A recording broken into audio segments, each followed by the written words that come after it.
Lo que están a punto de ver no es un episodio cualquiera, es una probadita de lo que viene en nuestro nuevo canal Pepe y Chema Vlogs. Allá vamos a hablar sin filtro, crimen real, temas del momento, lo que está explotando en internet y en el mundo real, lo que todos comentan pero pocos se atreven a decir. Este es solo el comienzo. Si les gusta lo que van a ver hoy, vayan ahora mismo a suscribirse, les dejamos el link en la descripción y también en los comentarios. Y prepárense porque esto apenas empieza. Ahora sí, disfruten de este primer episodio. ¿Quién era el Mencho? ¿Cómo era su vida? ¿Qué hacía él como líder criminal? ¿Por qué lo mataron? ¿Quién lo mandó a matar? ¿Y por qué su muerte desató tanto caos? En este video vamos a contestar a esas preguntas y vamos a ver qué es lo que está pasando al día de hoy en nuestro país en las zonas de combate. Para explicar la situación actual de México hay que iniciar con una persona, con Nemesio Oseguera Cervantes, alias El Mencho. Él era el criminal más buscado de México y hasta su muerte era el narcotraficante más poderoso del mundo. Pero, ¿de dónde viene el Mencho y cómo se hizo de tanto poder? El Mencho nació en 1966. Era originario de una comunidad rural en Michoacán. El Mencho nació en una familia pobre, creció en el campo y para sobrevivir su familia se dedicaba a cultivar aguacates. Desde muy joven, a los 14 años, empezó a trabajar vigilando campos de marihuana. Su carrera criminal inició en el campo y estaba motivada por la necesidad económica. Cuando Estados Unidos compraba aguacates y ahí había dinero, recogía aguacates. Cuando Estados Unidos empezó a comprar marihuana, se movió a ese mercado. Y cuando Estados Unidos empezó a comprar heroína y metanfetaminas, el Mencho siguió la nueva tendencia. Él siempre iba en busca del dinero y su mejor cliente eran los estadounidenses que pagaban con dólares. De adolescente a los 15 años se fue ilegalmente a Estados Unidos, en donde traficaba drogas. En 1986, a la edad de 20 años, la policía de San Francisco lo detuvo. Lo arrestaron por estar en posesión de artículos robados y por portar armas sin licencia. Fue liberado y 3 años después lo arrestaron nuevamente por vender drogas. Esta vez lo deportaron. Dejó pasar unos meses y volvió a ingresar ilegalmente a Estados Unidos. Él estaba aferrado a no dejar el país que mejor le pagaba su mercancía. En 1992, el Mencho trabajaba en un bar en San Francisco. Ahí vendía drogas junto a su hermano, Abraham. Abraham hacía las transacciones y el Mencho vigilaba. Una noche al bar llegaron unos hombres que querían comprar heroína. Al pagar, el Mencho se dio cuenta de que pagaban con billetes nuevos y sin dobleces. El Mencho se acercó a su hermano y le dijo que no le vendiera a esos hombres, porque eran policías encubiertos. 3 semanas después, los policías regresaron y detuvieron al Mencho y a su hermano. Al Mencho lo condenaron a 5 años de prisión, pero solo cumplió 3. Le dieron la libertad condicional y lo deportaron a México. Al regresar a México, el Mencho entró a trabajar a la policía de Jalisco. Como policía hizo contactos con miembros del Cártel del Milenio. Esa es una historia clásica. Policías trabajando de cerca con criminales coludidos con el crimen organizado. Para fortalecer su relación con el Cártel del Milenio, el Mencho se casó con la hermana del líder del cártel. Al casarse con Rosalinda González Valencia, el Mencho inició su alianza con la familia Valencia. La familia Valencia eran los fundadores del Cártel del Milenio y lo fundaron en 1970 en Michoacán. Y para el año 2000 habían crecido hasta convertirse en un grupo criminal poderoso y que imponía su autoridad en la zona. De hecho, el Cártel del Milenio era lo suficientemente grande como para ser un aliado del Cártel de Sinaloa. Pero en 2009 el líder del Cártel del Milenio fue capturado y el capo del Cártel de Sinaloa, Nacho Coronel, fue asesinado. Esto llevó a que el Cártel del Milenio se dividiera en 2 grupos rivales. Uno de esos grupos eran los Torcidos, en donde estaba el Mencho. A los Torcidos los acusaban de haber traicionado a Nacho Coronel y el otro grupo era la Resistencia, cártel liderado por Ramiro Pozos, alias El Molca. Pero el cártel de la Resistencia desapareció al poco tiempo cuando a su líder lo capturaron. Los Torcidos, con el Mencho como líder, se adueñaron del territorio de Jalisco y Colima y con ese poder en el 2011 se renombraron como Cártel Jalisco Nueva Generación. Desde entonces, el Mencho llevó una campaña de expansión por todo México. Poco a poco aseguraron su presencia en 28 de 31 estados en todo el país. El Mencho pasó de ser un campesino pobre a ser el principal traficante de fentanilo y metanfetaminas. Y su mejor cliente era Estados Unidos. Pero también tenía presencia criminal en Sudamérica, en Asia y Europa. El Mencho decidió usar su poder económico para crear el cártel más violento y brutal de México. A todos sus miembros los vistió con uniformes de grado militar y los equipó con armamento pesado, armamento que fue hecho específicamente para el ejército estadounidense. Las armas que llevan son rifles de asalto con lanzagranadas añadidos al cañón. Llevaba ametralladoras y rifles francotiradores de calibre 50. Las balas de calibre 50 son gigantes, son capaces de matar a una persona a más de 1 kilómetro de distancia. Pueden perforar una armadura y también tirar un helicóptero. La siguiente es una nota del periódico New York Times que así lo demuestra, que dice: en México los cárteles se enfrentan a la policía con munición hecha para el ejército de Estados Unidos. Podemos ver en esta imagen, si se dan cuenta, el ataque a la presidencia municipal de Villa Unión. Dice esto: en la mañana del 30 de noviembre de 2019, un convoy de camionetas que transportaban a hombres armados con una ametralladora pesada y potentes rifles calibre 50 entró a la localidad mexicana de Villa Unión y abrió fuego. Los hombres habían sido enviados en una misión para intimidar. Los vecinos aterrorizados apresuraron a buscar refugio de la lluvia de balas. El olor a humo inundó las calles y los casquillos cubrieron el suelo, como si fueran las hojas de los árboles. Posteriormente, cuando los investigadores recopilaban pruebas en el lugar de los hechos, recogieron al menos 45 casquillos de calibre 50 con iniciales LC grabadas. Las letras correspondían a Lake City Army Ammunition Plant, una extensa instalación situada justo a las afueras de Kansas City, Missouri, que es propiedad del gobierno de Estados Unidos y es el fabricante de la munición para rifles utilizada por el ejército estadounidense. Estas balas es capaz de perforar blindajes, utilizada para atacar tanques y aviones. O sea, estamos hablando de que esto es para prácticamente la guerra. Esta es una relación bilateral. Si Estados Unidos es el mejor comprador de droga y Estados Unidos hace rico al Mencho, el Mencho gasta sus millones comprándole armas a Estados Unidos.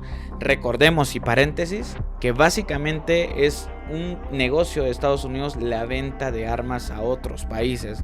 Y es importante mencionar esto por una razón: el presidente de los Estados Unidos, Donald Trump, ha expulsado a migrantes latinos con el discurso de que las drogas ponen en riesgo a la población estadounidense. Pero Donald Trump y su partido, el Partido Republicano, están a favor de las armas. Ellos defienden las leyes que permiten a los civiles comprar y portar armamento pesado. En sus discursos, Donald Trump siempre habla del peligro de que las drogas pasen a su país, pero nunca habla del riesgo de que su armamento militar llegue a México. El siguiente es un video de miembros del cártel Jalisco Nueva Generación exhibiendo su armamento y su equipo táctico. No únicamente poseen armas, sino también vemos por ahí otros compartimentos que honestamente no sé para qué sirven.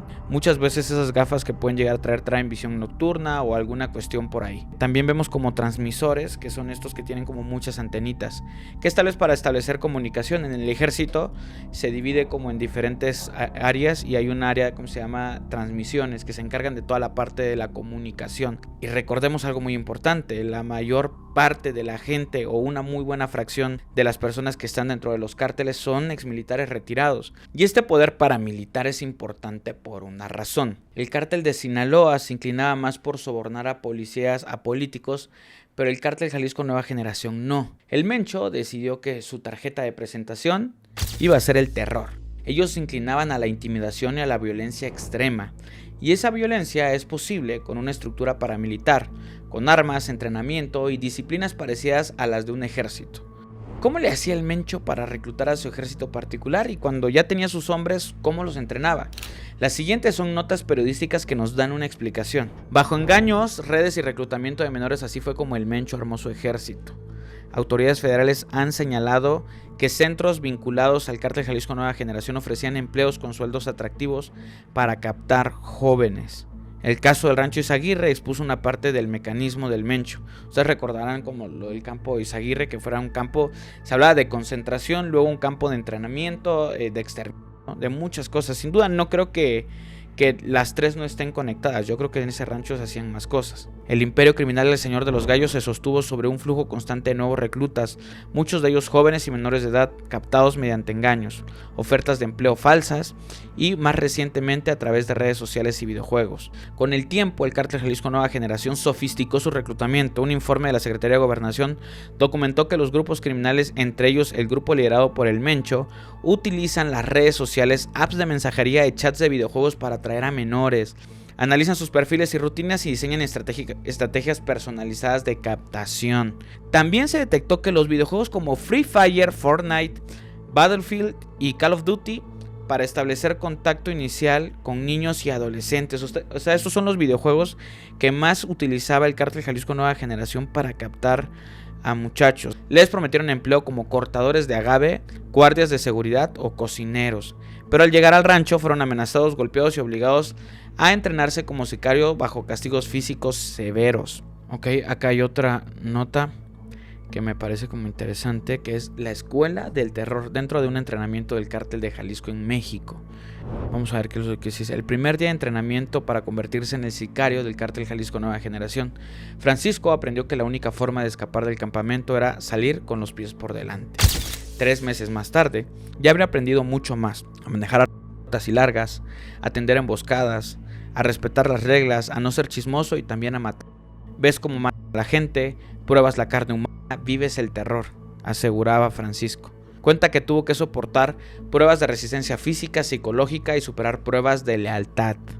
Vean, aquí narran cómo los desaparecen. Le ofrecen trabajo primero como guardia privado de seguridad en Villahermosa, en Tabasco. Le ofrecen aproximadamente 3,500 pesos por semana, más viáticos y gastos, todo pagado, incluido las 4 semanas de entrenamiento. Francisco aceptó, le pidieron el acta de nacimiento y su número de cuenta para recibir el salario. Al día siguiente le citaron a una estación de autobuses.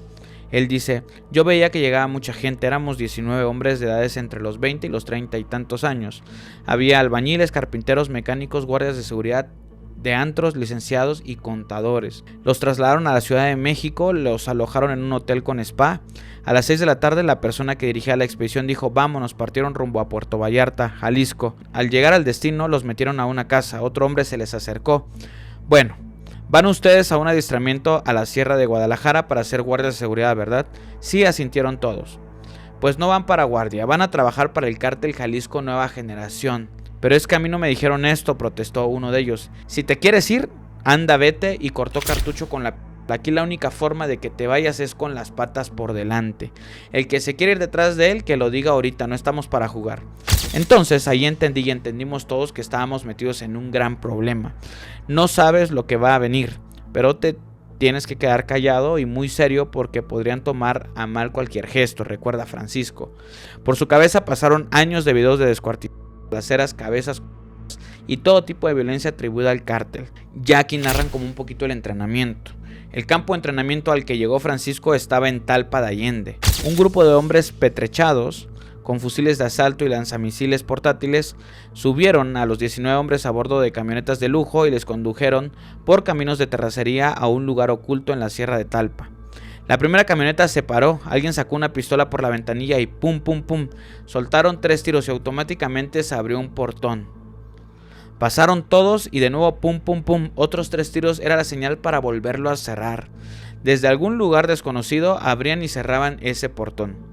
Una vez dentro les quitaron los celulares y los desnudaron. Tenían unas baterías de carro y nos mojaban y nos hacían agarrar los bornes. Así, si llevabas un GPS enterrado en la carne, se quemaría. O sea, les daban toques para eliminar GPS que pudieran traer en la carne, dentro del cuerpo. El toque fue tan fuerte que prácticamente me oriné, explica Francisco. El jefe de la plaza era un hombre joven de unos 28 años, calcula Francisco.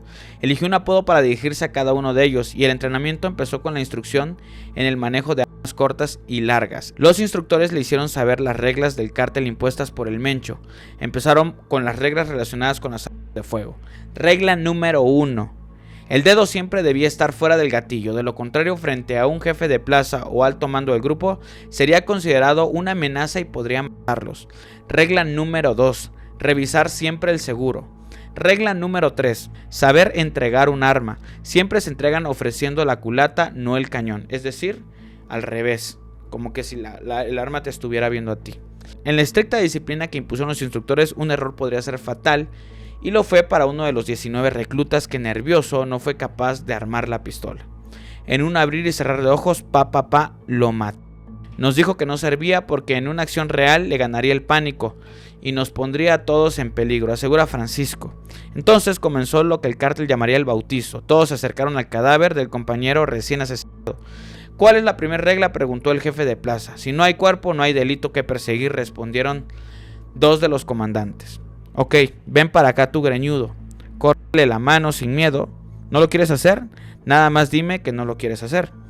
Sabía que si decías que no, te iban a matar. Continúa Francisco temblando, empezó a correrle la mano. A Francisco le tocó el antebrazo. Lo tuve que hacer, no tienes opción, el miedo, la sangre. Fueron pasando uno por uno. Al más tímido del grupo le reservaron la tarea más difícil: cortar la cabeza y matarla con una piedra. Cuando el cuerpo estuvo cercenado, les obligaron a comer algunos pedazos. Hubo uno que no lo pudo comer y lo vomitó, pero se lo llevaron con tierra y lo obligaron a comerlo. Las prácticas del canibalismo que describe Francisco coinciden con la versión de un grupo de sicarios del cártel detenidos en junio pasado. Declararon que lo hacían para llegar a ser insensibles. La Fiscalía de Jalisco ha descubierto al menos 5 campamentos que el cártel empleaba como centros clandestinos de entrenamiento y laboratorios. Han desmantelado 2 más en los estados de Veracruz y Tabasco. Para Francisco, esto solo fue la primer parte del cautiverio de 3 meses. Lo que vendría después sería peor. El cártel de Jalisco Nueva Generación aprendió muchos de sus métodos violentos de un cártel que existió antes, el cártel muy sangriento de los Zetas. Hasta hace unos años los Zetas eran una de las organizaciones más poderosas de México, se dedicaban al narcotráfico, y cuando los Zetas iniciaron tenían una ventaja que nadie más tenía: entrenamiento militar. Sus fundadores eran militares altamente capacitados y los Zetas de hecho estuvieron en guerra con el cártel de Jalisco Nueva Generación. Lo que el cártel de Jalisco Nueva Generación le aprendió a los Zetas fue que un grupo paramilitar bien entrenado puede causar terror y dominar el territorio. Pero aunque tenía su propio ejército despiadado y una fortuna por el tráfico de drogas, el Mencho siempre quiso presentarse a sí mismo como alguien bondadoso, amable y noble. Aquí hay un video que vamos a ver. Le pido a toda la gente inocente que no salgan de sus casas, no queremos afectarlos. Ustedes saben bien que a mí me gusta apoyar al pueblo, siempre veo por su bienestar. Les reitero, soy Mencho, sal a pelear, abuelo, hijo de vato corriente. Y no solo el Mencho hacía estos videos, también hay videos de otros comandantes de su cartel dando discursos parecidos. Ellos querían dar una imagen de que no se metían con el pueblo, de que no lastimaban a civiles, cuando en realidad están bien documentados sus actos de terror y de violencia contra la población de México. Pero lo que de verdad diferencia al cártel de Jalisco Nueva Generación de los Zetas y el cártel de Sinaloa es que el Mencho estaba dispuesto a mandar a sus hombres a enfrentarse con el ejército. En mayo del 2015, el cártel de Jalisco Nueva Generación usó su lanzagranadas para derribar un helicóptero del ejército. Helicóptero que se creía estaba rastreando la ubicación del Mencho. Vamos a ver el siguiente video donde vamos a ver a uno de los sobrevivientes de este atentado. Poner su vida en riesgo, como fue, repito, el caso de Iván, quien logró sobrevivir a un operativo realizado y en el que lamentablemente sufriera quemaduras y resultara lesionado. Qué fuerte, me imagino lo que va a estar pasando por su cabeza, porque no sé, es muy extraño, ¿sabes? Estar con quemaduras a tal grado, haber perdido tantos compañeros y luego recibir aplausos. No sé concretamente qué sensación podría tener, si es una sensación de ¿logré algo? ¿O es una sensación de necesitaba reconocimiento? ¿O de esto no, o de estos aplausos no llenan lo que yo viví? No sé, se me hace como difícil de entenderlo. Iván Morales sobrevivió a un ataque del cártel de Jalisco Nueva Generación y se cree que la persona que ordenó derribar el helicóptero fue el Menchito, el hijo del Mencho. En el 2015 el Menchito fue detenido por su participación en el cártel de Jalisco y fue extraditado a Estados Unidos, donde tenía una orden de arresto por parte de la Administración de Control de Drogas, o por sus siglas en inglés, la DEA. Durante el juicio en Estados Unidos, uno de los testigos fue Iván Morales, el policía que sobrevivió al helicóptero derribado. Iván testificó en una corte extranjera en contra del Menchito en el 2024, y eso lo puso otra vez en la mira del cártel Jalisco Nueva Generación. En el 2025, 10 años después de sobrevivir al ataque, Iván Morales fue interceptado y asesinado a balazos. El cártel se vengó de él y asesinaron al hombre que fue símbolo de resistencia contra el crimen organizado. Al final el Menchito fue condenado a cadena perpetua en Estados Unidos y eso dejó al cártel Jalisco Nueva Generación con un problema. Si un día faltara el Mencho, ¿quién sería su sucesor? Pero eso lo veremos más adelante en el video. Por ahora hay que señalar un hecho que ocurrió en el 2020. En ese entonces, la jefa de gobierno de la Ciudad de México era Claudia Sheinbaum, la actual presidenta de la República, y cuando Sheinbaum era jefa de gobierno, su secretario de seguridad era Omar García Harfuch. Y en ese año, en el 2020, el Mencho trató de asesinar al secretario de seguridad. Lo que narra Omar García Harfuch de cómo vive este momento: van transitando sobre una calle, él pide que le den los pendientes del día o cómo van los casos, va leyendo y de repente ve cómo esta camioneta blanca de 3 toneladas se atraviesa. Inmediatamente en cuanto se atraviesa comienza a ver cómo el parabrisas se comienza a llenar de balas y él pues obviamente intenta tratar de agarrar un arma que tenían detrás e intenta estirarse y ahí es donde recibe un impacto en el brazo. Su conductor es quien pide ayuda y prácticamente él recibe 15 balazos, el chofer. Obviamente él fallece y la respuesta de la policía fue en 3 minutos, fue una respuesta bastante rápida. En ese mismo año, en el 2020, el juez que condenó al Menchito en México fue asesinado también. Lo mataron a tiros a él y a su esposa y los asesinaron enfrente de sus hijas. Y su muerte la ordenó el Cártel de Jalisco Nueva Generación. El cártel, comandado por el Mencho, asesinó a exgobernantes, reclutó forzosamente a menores de edad y fueron responsables de numerosas fosas clandestinas en donde se enterraron restos de civiles que fueron víctimas del narco. Y el 22 de febrero de este año ocurrió la noticia que sacudió al país. Con la colaboración de inteligencia del gobierno de Estados Unidos, el ejército mexicano realizó un operativo para capturar al Mencho. A continuación, un video del secretario de la Defensa Nacional en México explicando cómo fue el operativo para capturar al Mencho y cómo la captura acabó con su muerte. Se ubicó a un hombre de confianza de una de las parejas sentimentales del Mencho, que la trasladó a una instalación en el poblado de Tapalpa, Jalisco. En ese lugar se reunió con el Mencho, esta pareja sentimental, y el 21 de febrero se retira del inmueble y se obtuvo información que el Mencho permanecía en ese lugar. El mismo 21 de febrero se realiza el planeo de la operación, integrada por 3 componentes, uno terrestre, también una fuerza aeromóvil, constituida con 6 helicópteros y personal de fuerzas especiales, y un tercer componente fueron una fuerza que constituyó el apoyo aéreo, con aviones tejanos. El Mencho cayó.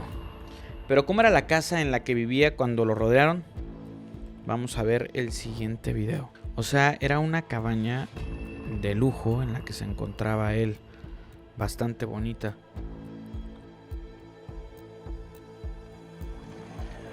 Había medicina especializada. Que esa ampolleta costaba entre 2,000 y 5,000 pesos y una caja en 30,000 pesos aproximadamente. Tenía un tratamiento activo en ese momento porque padecía insuficiencia renal. Tratando de escapar de esa cabaña lujosa, el Mencho fue asesinado por el ejército. El Cártel de Jalisco Nueva Generación se quedó sin líder y su reacción, obviamente era de esperarse, fue inmediata y violenta. Se hicieron narcobloqueos, que es una estrategia que consiste en apuntarle con una pistola al chofer de un camión para hacer que se baje y dejar el vehículo atravesado para que nadie pueda salir por esa carretera o bien nadie pueda entrar. Obviamente para esto se incendiaron carros, se incendiaron negocios, hubo enfrentamiento entre narcos y fuerzas armadas. Queda por verse si en los próximos días la violencia en el Cártel de Jalisco Nueva Generación escala y empieza a asesinar a funcionarios políticos y empresarios. Yo honestamente no creo que el Cártel de Jalisco se vaya a quedar con las manos cruzadas. Y también yo creo que están hablando de una reestructura. Aquí puede suceder algo que puede desatar también muchísima violencia, que es que el Cártel Jalisco Nueva Generación se divida. Y si se divide, vamos a ver uno de los enfrentamientos más fuertes entre grupos criminales que podamos ver. Un poquito similar a lo que está sucediendo con el Cártel de Sinaloa y por eso las muertes de los influencers y todo este tipo de cosas. Queda por verse cuánto daño más va a sufrir el comercio. Esta nota periodística que vamos a ver a continuación detalla pérdidas que se han sufrido. El comercio perdió 116 millones de dólares, no de pesos, por violencia tras operativo contra el Mencho. El líder de la Cocanaco aseguró que la inseguridad que se vive en el país ha llevado a las empresas a incrementar su gasto para protegerse. Vean aquí, creo que de las cosas que más vimos todos en los estados fue la quema de estos conocidos como Oxxos, y si son de otro país son pequeñas tienditas o supers miniatura que la gente ocupa para pagar servicios, para comprar prácticamente lo que quieran. De hecho, acabo de ver una nota periodística de personas que ni siquiera pertenecían al Cártel de Jalisco Nueva Generación, que agarraron el pretexto para hacer saqueos a Oxxos en diferentes partes del país, pero por el tema de descontrol y del miedo que le tienen al cártel, pues ellos dijeron, pues es buen momento para hacerlo. Pero ahora que ha caído su principal líder, el Mencho, ¿quién va a tomar el control del cártel? Su hijo, el Menchito, está en Estados Unidos cumpliendo una cadena perpetua. Sin el hijo, las personas más cercanas al Mencho y que podrían tomar el control son mujeres. Una de ellas es Rosalinda González Valencia, la esposa del Mencho, y la otra es Jessica Oseguera González, hija del Mencho y de Rosalinda. Por un lado, su esposa Rosalinda estuvo ahí desde que se fundó el cártel y vio su expansión por todo el país. Ella fue la operadora financiera del cártel y tiene el alias de la jefa. Y Jessica, su hija, fue detenida una vez en el 2020 y se declaró culpable de participar en tratos financieros con empresas mexicanas vinculados al narcotráfico. ¿Es posible que alguna de ellas sea la nueva líder del cártel? Esta es la opinión de la periodista Anabel Hernández sobre quién podría tomar el control del cártel. Hay una coincidencia en quiénes son los principales lugartenientes y donde, de acuerdo a los últimos informes, reportes de inteligencia de la DEA, tiene al menos 19,000 miembros. O sea, de eso estamos hablando, que este pastel, que es el cártel Jalisco Nueva Generación, que hoy entrará en disputa, ¿quién se queda con el pastel? Entre estos líderes está Hugo Gonzalo Gaitán, alias El Sapo, Juan Carlos Valencia González, el hijastro del Mencho, alias el 03, está Audías Flores Silva, el jardinero. Diría yo que entre estos tres personajes está quien será el sucesor del Mencho. Y aun quienes no vivimos cerca de esa tierra caliente podemos ver el horror de lo que está pasando. Son momentos difíciles los que se viven en México. El cártel de Jalisco Nueva Generación creció demasiado y desestabilizó la sociedad.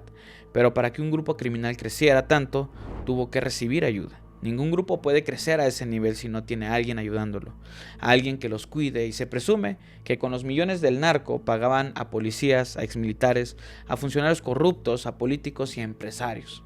Habrá que estar alerta porque si el gobierno promete que se va a hacer justicia, se tiene que hacer con transparencia. Y así como cayó el Mencho, tienen que caer los políticos y empresarios que lo ayudaron en toda su carrera criminal. Y ahora que el Mencho ya no está, hay que mantenernos vigilantes de la guerra que eso va a desatar. No solo en México, sino de manera interna habrá que ver la lucha que se desata por el control del cartel y habrá que cuidarse de la masacre que esa lucha va a desatar. Hay que estar al pendiente, hay que estar al tanto de lo que va a suceder.